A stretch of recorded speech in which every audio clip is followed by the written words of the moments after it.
Hey, is that a new role-playing game from Surtech? Yep, it's called Druid, Daemons of the Mind.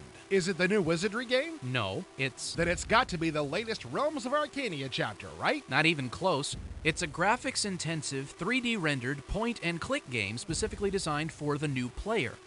You're sure this is from Surtech? Well, yes and no. The game was actually designed by Synthetic Dimensions, but it bears the mark of the Surtech Dragon on the package, all right. And this is a real role-playing game? Isn't it pretty? Look at those beautiful graphics. You didn't answer my question. Well, it's not that simple to answer. Druid has a lot of the aspects of role-playing games, but also has some glaring omissions and weird design stuff going on. Well, do you roll up a party to take on the adventure? Nope, you always have the same guy. Hey, nice pecs. Aren't they impressive? Surtech seems to think that having only one possible player character in the game is something to brag about. Among the features on the box, they list ready-made single-character party. So, is there a story in this game, or is it just getting thrown into the middle of a lot of monsters and having to fight your way out? Oh, there's a story, all right, and it's a good one. You play the grandson of a druid who is whisked away from his home in his sleep. He finds himself in a strange dimension ruled by 4 druids. One of the big guys has disappeared, so the remaining 3 have sent for you to investigate. So you're a private eye? That's a bit odd. Did these druids just pull someone at random to do the job? No, your lineage makes you a good choice, but since you're not a full druid, you don't threaten the established power structure. So are you dependent on brute force to make your way around without getting killed? Of course not. Say, don't you know anything at all about druids? Sure, they built Stonehenge, right? Oh boy. Listen, druidic magic is based on the 4 elements. And those would be gold, zinc, helium, and saffron? Try fire, water, wind, and stone, doofus. Too bad. I'm just wild about saffron. I'll pretend you didn't say that. You learn spells that combine these elements, and you put them together using your nifty amulet. There are offensive spells like fireballs and poison gases, and healing spells, and other neat stuff. But you have to put the elements together every time you want to cast a particular spell? Wow, that's like cool and lame at the same time. Actually, that description works for a lot of this game. While the idea of keeping things simple is an admirable one, they just took it too far. Got an example handy? Well, the most obvious one is combat. A monster won't attack you unless you walk right up to it.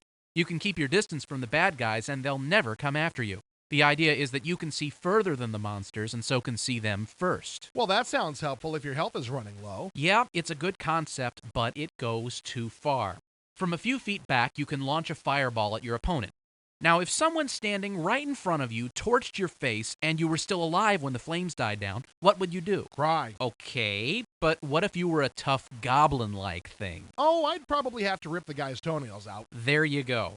These monsters just stand there. You can stay right where you launched the spell from and wait until your magic score gets high enough to launch another fireball, and nothing will bother you in the meantime. Okay, so the spells are kind of unfair. How's the hand-to-hand combat? Pretty good, but it's nowhere near as cool as the pre-release info made it out to be. Oh, was this the game with the phased real-time combat? That's the one. The idea is that you should have time to pick your attack move, but if you spend too long figuring things out, you'll get hit. But in practice, it still feels a lot like normal real-time. Can you sneak up on your opponent? Nope.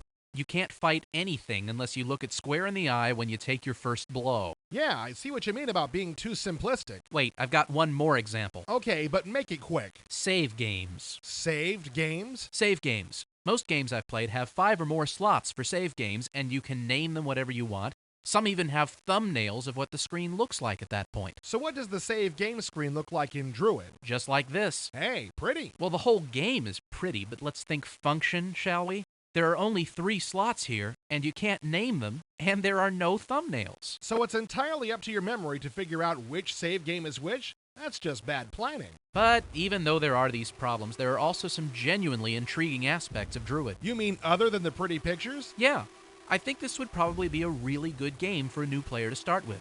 Everything is point and click, it's got a really cool story, great sound effects, good voice acting. This is an impressive piece of work, even if it didn't completely ring my bells. Well, most people probably aren't as picky as you are. There's definitely a market for simpler beginners games with all those multimedia PCs being sold these days. Yeah, I can recommend Druid to a new player without much guilt. But if you're an experienced role player, it's probably a better idea to wait for Shadows over Riva.